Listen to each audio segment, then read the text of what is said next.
রাজনৈতিক সংস্কৃতি যদি পরিবর্তন না হয়, 100 সংস্কার করেও এই দেশের কোনো ভবিষ্যৎ নেই। আমরা 1 কোটি বাংলাদেশের মানুষের চাকরির সংস্থানের কথা বলছি 18 মাসে, প্রথম 18 মাসে। এই রাজনীতিতে সততা খুবই, এই জিনিসটা এখন আর পাওয়া মুশকিল হয়ে গেছে। কর্মঠ একজন মেয়র আমরা পেয়েছি বিএনপির জন্য না, আসলেই একটি অনেক দিনের পরে একটি পরিবর্তন হয়েছে। চট্টগ্রাম সিটি কর্পোরেশনের মেয়রের একজন মানুষ আমরা আছে, সাহায্য কষ্ট করে যাচ্ছে, সে দিন রাত কষ্ট করে যাচ্ছে। আমরা সকলে তাকে সহযোগিতা করব। উপস্থিত নেতৃবৃন্দ, পেশাজীবী ভাই বোনেরা, বোনের সঙ্গে তো দেখতেই পাচ্ছি, সব তো ভাইয়েরা দেখতেছে, ওইখানে আছে। এটা আবার একটু জেন্ডার ইস্যু হয়ে যায়।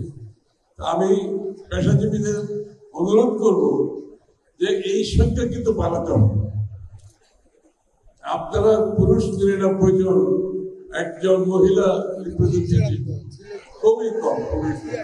ঠিক আছে, আমি দিছিলাম তো না। একজন বক্তৃতাও তো করে না, একজন মহিলাকে বক্তৃতাও তোমার দিতে দাও না আজকে। এটা হয় না, এটাকে ঠিক মতো নিয়ে আসতে হবে। এখানে কিন্তু কোনো মহিলা বক্তৃতা দিতে পারেননি। যাই হোক, আগামী দিনে যে নতুন বাংলাদেশ বললে তো হবে না, সবকিছু পরিবর্তন আনতে হবে আমাদের। বাছাইকৃত লাল সরিষার দানা থেকে অত্যাধুনিক কোল্ড প্রেস মেশিনে তৈরি হয় প্রাণ সরিষার তেল, আসল ঝাঁঝে আসল স্বাদে। আসলে আন্দোলনের নায়ক তো ছিলেন তারেক রহমান, আন্দোলনের মূল নায়ক হচ্ছে তারেক রহমান, এবং সবচেয়ে বেশি দিন আত্মত্যাগ সেটা হচ্ছে দেশনেত্রী বেগম খালেদা জিয়া। এটা দিয়ে শুরু করতে হবে বক্তৃতা, এটা দিয়ে শুরু করতে হবে। যাদের কারণে আজকে শেখ হাসিনা দেশ ছেড়ে পলায়ন করতে বাধ্য হয়েছে। জুলাই আগস্টের আন্দোলন অত্যন্ত গুরুত্বপূর্ণ অবশ্যই, কিন্তু জুলাই আগস্টের আন্দোলনে শাহরুখ বলে গেছেন, ডক্টর জাহিদ সাহেব বলে গেছেন, জুলাই আগস্টের আন্দোলনে সেখানেও তো সবচেয়ে বৃহত্তম, সবচেয়ে বেশি ভূমিকা বাংলাদেশ জাতীয়তাবাদী। আমরা কিন্তু এটা নিয়ে কেন খুব বেশি বাড়াবাড়ি করি নাই, এটা নিয়ে প্রশ্নবিদ্ধ করি একটা কারণ, এই বিপ্লব, এই আন্দোলন কে আমরা বিএনপির কৃতিত্ব হিসাবে দেখাতে চাই না। আমরা এটা সমস্ত জাতির, সবাই একসাথে আন্দোলন করে যে পতন হয়েছে, আমরা সেটাকে সেইভাবে দেখাতে চেয়েছি। কৃতিত্বের দাবিদার যে বিএনপি সবচেয়ে বেশি, এই কথাটা কিন্তু আমরা কোনোদিন আজ পর্যন্ত তারেক রহমান সাহেব বলে নাই, আমরাও বলিনি। একটাই কারণ, আন্দোলনকে দ্বিধা বিভক্তি আমরা করতে চাই না, আন্দোলন নিয়ে বিভাজন আমরা করতে চাই না। আমরা এই আন্দোলনকে বাংলাদেশের সকল মানুষের আন্দোলনের সফলতা হিসেবে দেখতে চেয়েছি, যেই কারণে বিএনপি কোনো সময় কৃতিত্ব দাবি করে না এবং করবেও না। এটা বাংলাদেশের 18 কোটি মানুষের আন্দোলন হিসেবে আমরা এটাকে আখ্যা দিয়েছি। আজকের প্রেক্ষাপটে যে আগামী দিনের বাংলাদেশ, বিএনপির 31 দফা, আমাদের অ্যালাইড পার্টি যারা আছে তাদেরকে সকলকে নিয়ে 27 দফা থেকে 31 দফা, তার আগে মিশন 2030 দেশনেত্রী বেগম খালেদা জিয়া, এখন সবকিছু মিলিয়ে আমাদের দেশ গড়ার সময়, নেশন বিল্ডিং এর সময়, এবং নেশন বিল্ডিং করতে গেলে একটি দল হিসাবে আমরা কি করব, সেই কথাগুলো আমরা সামনে নিয়ে এসেছি। এতদিন শেখ হাসিনার পতনের ছিল আমাদের একমাত্র লক্ষ্য, মূল লক্ষ্য। এখন কিন্তু আমরা তারেক রহমান সাহেব যেটা করছে, আপনারা খেয়াল করবেন, উনি রাজনীতিতে সহনশীলতার কথা বলছেন, বাংলাদেশের রাজনৈতিক সংস্কৃতি বদলে দেওয়ার জন্য সহনশীলতার কথা বলছেন। উনি ভিন্ন মত পোষণ করেও অপরের মতকে সম্মান জানানোর কথা বলছেন, কারণ রাজনৈতিক সংস্কৃতি যদি পরিবর্তন না হয়, 100 সংস্কার করেও এই দেশের কোনো ভবিষ্যৎ নেই।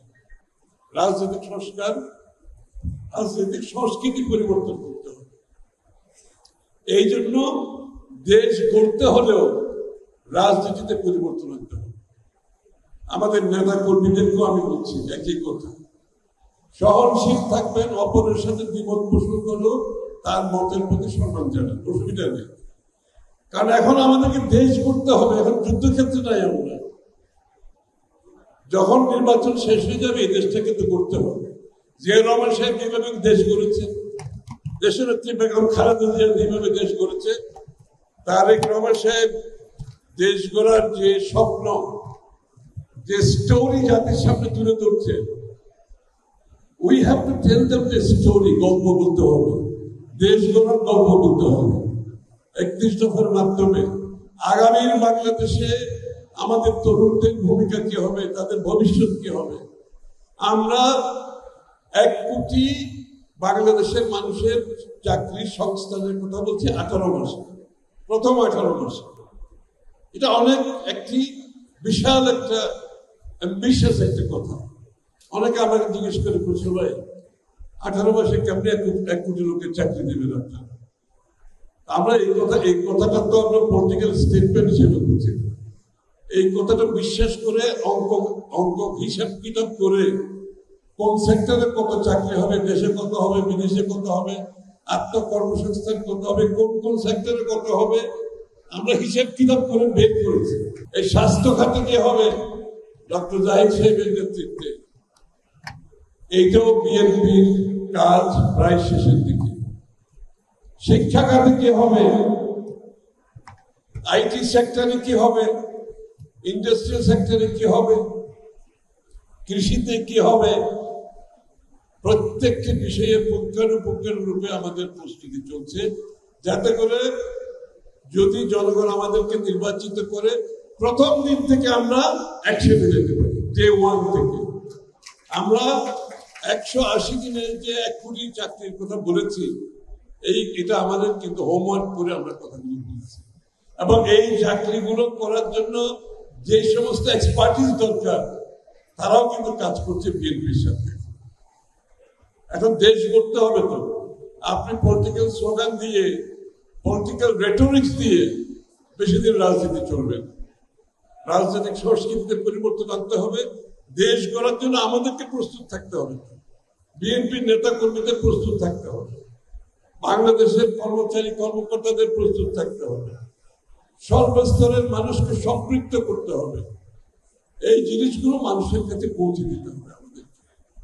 এইটাই হবে যে একটা নির্বাচিত সরকারের নতুন বাংলাদেশ গড়ার যে চিন্তা, সেটা যে আমরা প্রতিফলিত করব, বাস্তবায়ন করব, এটা বাংলাদেশের মানুষের কাছে মানুষকে আমাদের সামনে পরিষ্কার করতে হবে। এবং আপনারা লক্ষ্য করবেন তারেক রহমান সাহেবের বক্তৃতায় কিন্তু উনি যতই বক্তৃতা দেন, উনি কিন্তু উন্নয়নের একটা আলাদা চ্যাপ্টার আছে বক্তৃতার সাথে। প্রত্যেকটি বক্তৃতার সাথে উন্নয়নের একটা চ্যাপ্টার আছে। কারণ এইটা ব্যতীত আগামী দিনের রাজনীতি হবে না। শেখ হাসিনা পলায়ন করার পরে বাংলাদেশের মানুষের মনোজগতে যে পরিবর্তন হয়েছে, যে আকাঙ্ক্ষা জেগেছে, সেটা যদি রাজনীতিবিদরা অনুধাবন না করে, রাজনৈতিক দল অনুধাবন না করে, সেই রাজনীতিকেরও কোনো ভবিষ্যৎ নাই, সেই রাজনৈতিক দলেরও কোনো ভবিষ্যৎ নাই।